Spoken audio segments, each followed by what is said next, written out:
Hello दोस्तों, नमस्कार। आज हम इस वीडियो में बताने वाले हैं गोल्ड, म्यूचुअल फंड और रियल एस्टेट के बारे में। आज हम इस वीडियो में जानेंगे कि इन तीनों में से सबसे बेस्ट ऑप्शन कौन सा है और हमें किस में इन्वेस्ट करना चाहिए। दोस्तों, गोल्ड, रियल एस्टेट और म्यूचुअल फंड अलग अलग इन्वेस्ट करने के ऑप्शन हैं। सबसे पहले हम जानते हैं गोल्ड के फायदे और नुकसान के बारे में। दोस्तों, गोल्ड में इन्वेस्ट करने के कई फायदे होते हैं। गोल्ड वर्षों से इन्वेस्ट करने का बेहतरीन विकल्प रहा है। गोल्ड में बहुत कम रिस्क होता है। जब मार्केट में रिसेशन आता है तो सभी लोग गोल्ड को खरीदना पसंद करते हैं। गोल्ड को आसानी से खरीदा और बेचा जा सकता है।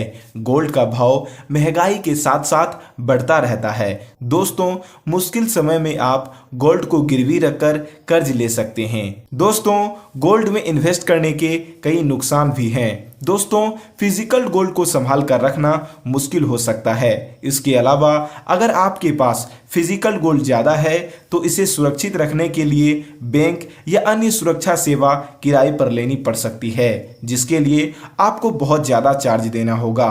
फिजिकल गोल्ड खरीदते समय आपको मेकिंग चार्ज भी देना पड़ता है, लेकिन आज के समय डिजिटल गोल्ड ETF का ऑप्शन भी मौजूद है जिसमें मेकिंग चार्ज नहीं लगता है। दोस्तों, गोल्ड की कीमत समय के साथ बढ़ती रहती है, लेकिन ये स्टॉक मार्केट या रियल एस्टेट जैसे ऑप्शन को टक्कर नहीं दे पाते। दोस्तों, अब बात करते हैं म्यूचुअल फंड के बारे में। दोस्तों, सबसे पहले हम जानते हैं म्यूचुअल फंड के फायदे और नुकसान के बारे में। दोस्तों, म्यूचुअल फंड एक ऐसा ऑप्शन है जहां आपका पैसा शेयर बाजार, बॉन्ड्स और अन्य एसेट्स में डाइवर्सिफाई होता है। शेयर मार्केट के अच्छे परफॉर्म करने पर म्यूचुअल फंड्स बेहतर रिटर्न दे सकते हैं। दोस्तों, म्यूचुअल फंड का पैसा कई जगहों पर लगाया जाता है, जिससे रिस्क कम हो जाता है। म्यूचुअल फंड को जरूरत पड़ने पर तुरंत बंद किया जा सकता है।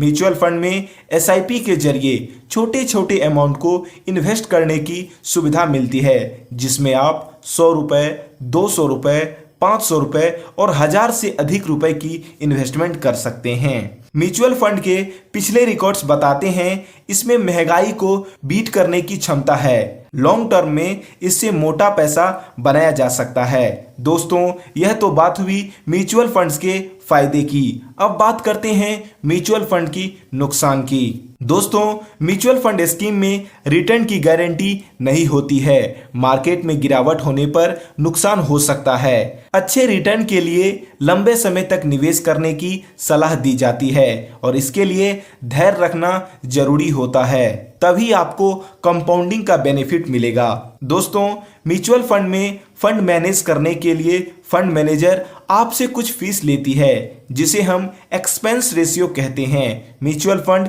कई तरह के होते हैं, जैसे large cap, mid cap, small cap और फ्लेक्सी कैप जैसे अनेक म्यूचुअल फंड की ऑप्शन अवेलेबल है। दोस्तों, गोल्ड या म्यूचुअल फंड्स आपके लिए कौन सा ऑप्शन सही है? दोस्तों, गोल्ड या म्यूचुअल फंड दोनों के अपने फायदे और नुकसान है। निवेश करने से पहले अपने financial goal, time period, risk management को देखकर करें। अगर आप कम रिस्क लेना चाहते हैं और महंगाई से बचाव करना चाहते हैं तो गोल्ड अच्छा विकल्प है, लेकिन अगर आप हाई रिटर्न के लिए लॉन्ग टर्म तक इन्वेस्ट कर सकते हैं और थोड़ा रिस्क भी ले सकते हैं तो म्यूचुअल फंड बेहतर विकल्प है। डाइवर्सिफाई के लिए दोनों में थोड़ा थोड़ा निवेश करें, जिससे आपका रिस्क कम हो जाएगा। दोस्तों, अब बात करते हैं रियल एस्टेट के फायदे और नुकसान के बारे में। दोस्तों, अगर हम रियल एस्टेट के फायदे की बात करें तो रियल एस्टेट समय के साथ प्रॉपर्टी की कीमत बढ़ सकती है, जिससे निवेश पर रिटर्न मिल सकता है। रियल एस्टेट में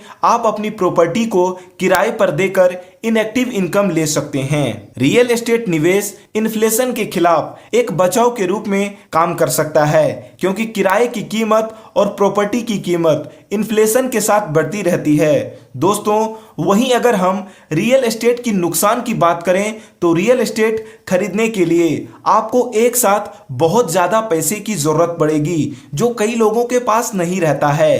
रियल एस्टेट को जल्दी से बेचना थोड़ा मुश्किल हो सकता है। रियल एस्टेट में बाजार के उतार चढ़ाव के कारण आपकी प्रॉपर्टी की कीमत में गिरावट आ सकती है। अगर आप अपनी प्रॉपर्टी को खुद मैनेज करते हैं तो आपको समय और मेहनत बहुत ज़्यादा देना होगा। रियल एस्टेट को खरीदने और बेचने के लिए आपको ट्रांजैक्शन फी, प्रॉपर्टी टैक्स और अन्य लागतों का भुगतान भी करना होगा। दोस्तों, अगर आप रियल एस्टेट में इन्वेस्ट करने का प्लान बना रहे हैं तो कमेंट में REI लिखें, और अगर आप गोल्ड में इन्वेस्ट करने का प्लान बना रहे हैं तो GI लिखें। वहीं अगर आप म्यूचुअल फंड में इन्वेस्ट करने का प्लान बना रहे हैं तो MFI कमेंट करें। दोस्तों, अगर आप गोल्ड में इन्वेस्ट करते हैं तो आपको एक साथ बड़े पैसों की ज़रूरत पड़ेगी और आप इसे घर में रखते हैं तो चोरी होने का डर लगा रहेगा। लेकिन आज के समय डिजिटल गोल्ड और गोल्ड ETF की सुविधा भी अवेलेबल है। लेकिन दोस्तों, गोल्ड में आपको 8 से 10% का रिटर्न एनुअली देखने को मिलेगा। वहीं म्यूचुअल फंड का रिटर्न 12 से 15% का एनुअलाइज्ड रिटर्न देखने को मिलेगा। लेकिन इसमें रिस्क भी बहुत ज़्यादा होता है। लेकिन अगर आपकी प्राथमिकता सेफ्टी है तो आप गोल्ड में इन्वेस्ट कर सकते हैं। लेकिन अगर आप थोड़ा रिस्क लेने की क्षमता रखते हैं तो म्यूचुअल फंड आपके लिए बेस्ट है, जो आपको लंबे समय में आपके पैसों को कंपाउंड करता रहेगा। वहीं अगर रियल एस्टेट की बात करें तो रियल एस्टेट में आपको एक साथ 10 लाख, 20 लाख, 30 लाख या 50 लाख की जरूरत पड़ सकती है, क्योंकि जमीन के दाम अभी के समय बहुत ज़्यादा हो चुका है और जिस तरह से पॉपुलेशन बढ़ रहा है जमीन के दाम उतने ही तेजी से आगे बढ़ता जा रहा है। अगर आपके पास ज़्यादा पैसा है तो आप जमीन खरीद कर रख सकते हैं, लेकिन इसमें आपको रिटर्न 8 से लेकर 12% का मिलता है। वहीं म्यूचुअल फंड में 12 से लेकर 15% का रिटर्न देखने को मिलता है। लेकिन अगर आप थोड़ा थोड़ा पैसा बचाकर इन्वेस्ट करना चाहते हैं तो म्यूचुअल फंड आपके लिए बेस्ट है। वहीं अगर आप गोल्ड में इन्वेस्ट करना चाहते हैं तो डिजिटल गोल्ड या गोल्ड ETF में थोड़ा थोड़ा पैसा बचाकर इन्वेस्ट कर सकते हैं, जिसके लिए आपको डीमैट अकाउंट की ज़रूरत पड़ेगी, जिसके लिए आपको ऑनलाइन प्लेटफॉर्म अवेलेबल है। दोस्तों, वीडियो अच्छी लगी हो तो लाइक कीजिएगा, हमारे इस चैनल को सब्सक्राइब कीजिएगा, क्योंकि दोस्तों वीडियो बनाने में बहुत ज़्यादा मेहनत लगती है।